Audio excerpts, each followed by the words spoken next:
Les característiques dels barris de Palau i Montjuïc, amb cases unifamiliars amb jardí i piscina la majoria, es reflecteixen també en el seu consum d'aigua. Així es determina en el darrer estudi de la Unitat Municipal d'Anàlisi de Girona referent al consum d'aigua de l'any 2010, on queda plasmat que aquests dos barris residencials són on es consumeix més aigua per habitant a la ciutat de Girona, juntament amb la zona de les Gavarres, amb habitatges de característiques similars.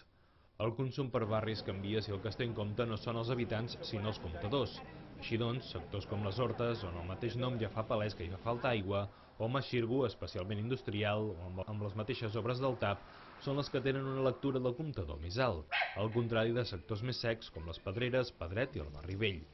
Si bé l'estudi indica que un 70% de l'aigua consumida durant el 2010 va ser per a ús domèstic, si es relaciona el consum industrial amb nombre d'activitats, els sectors on més aigua per activitat es va consumir van ser la muntanya de Can Duràs, Alfons i Palau.